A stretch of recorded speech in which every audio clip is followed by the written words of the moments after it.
Side में बस बस।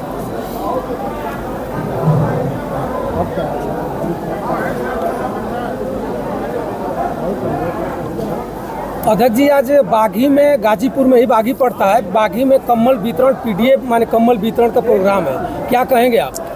आज ये पीडीए कम्बल वितरण कार्यक्रम और ये श्रीमती पुनीता यादव जी अभी नवमनोनीत समाजवादी महिला सभा की प्रदेश सचिव बनी हैं, उनका सम्मान समारोह भी था।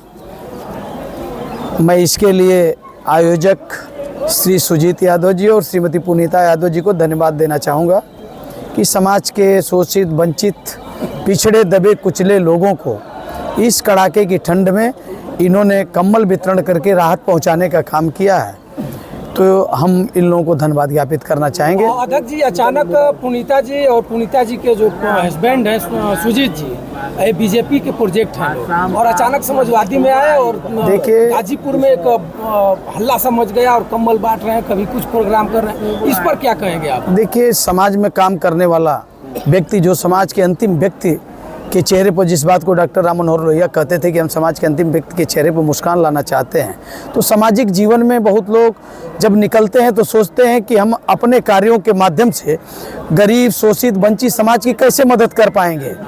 और एक लंबा समय तक सुजीत यादव जी भारतीय जनता पार्टी में काम किए और भाजपा के निहित कार्यक्रमों को इन्होंने नज़दीक से देखा। उनके यहाँ कोई संवेदना नाम की चीज़ नहीं है। गरीब के लिए, वंचित के लिए, छात्र नौजवान के लिए, किसान के लिए भारतीय जनता पार्टी के पास कोई सोच नहीं है, कोई विजन नहीं है इनके लिए।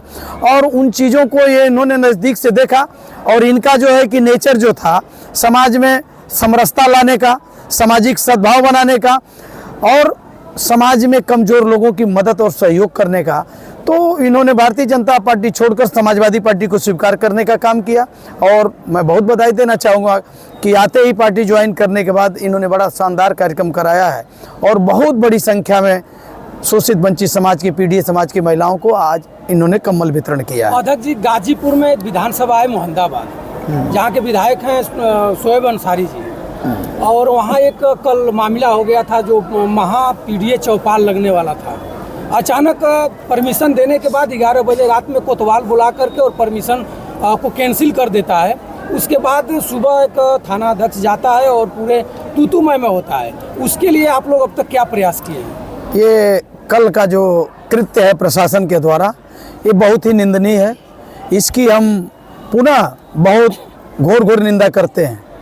ये लोकतंत्र में और जो एक व्यवस्था है, हम तानाशाह देश में नहीं हैं, यहाँ लोकतांत्रिक व्यवस्था है। बाबा साहब भीमराव अंबेडकर जी ने संविधान दिया है, हम सबके मौलिक अधिकार हैं। हम अपने जीवन में अपनी बातों को कहने के लिए एक प्लेटफार्म है। हम मंचों के माध्यम से, गीतों के माध्यम से, नुक्कड़ नाटक के माध्यम से, हम लोक विधाओं के माध्यम से हम सरकार के पक्ष में और विपक्ष में अपनी बातों को कहते रहते हैं। और जनता को भी जागृत करने के लिए हम अपने कार्यक्रमों के द्वारा जो है कि लोगों के अंदर अपनी पार्टी का, अपनी विचारधारा का हमेशा प्रचार प्रसार करने का हमारा अधिकार है। इस पर कोई रोक नहीं थी। 6 दिसंबर को प्रशासन ने वहाँ पीडीए जन चौपाल का कार्यक्रम दिया था समाजवादी पार्टी और समाजवादी पार्टी के नेताओं के आग्रह पर।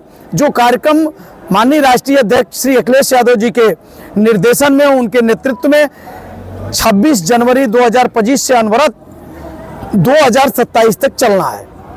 उस कार्यक्रम के तहत जो है कि मोहम्मदाबाद में परमिशन लिया गया था और वो भी मैरिज हॉल में कार्यक्रम था, जिसे वो नहीं रोक सकते। हम बंद कमरों में, बंद जगहों पर हम कहीं भी कोई कार्यक्रम बिना परमिशन का कर सकते हैं, लेकिन वहाँ शशिकांत विश्वकर्मा और भूंवर प्रधान ने परमिशन लेने का काम विधिवत किया पीडीए जन चौपाल के नाम पर। और वहाँ की एसडीएम महोदया ने परमिशन 6 दिसंबर को दिया और एकाएक जब पता चला कि पीडीए का जनसैलाब उस कार्यक्रम में उमड़ने वाला है और समाजवादी पार्टी के राष्ट्रीय सचिव, पूर्व उच्च शिक्षा मंत्री माननीय रामाश्रय विश्वकर्मा जी आएंगे, अपनी बातों को रखेंगे, उस कार्यक्रम में हम सब लोगों को शामिल होना था। उससे भारतीय जनता पार्टी के लोग घबरा गए और प्रशासन ने अपनी मर्यादा, अपने कर्तव्यों को भूलकर एक बाएक रात्र में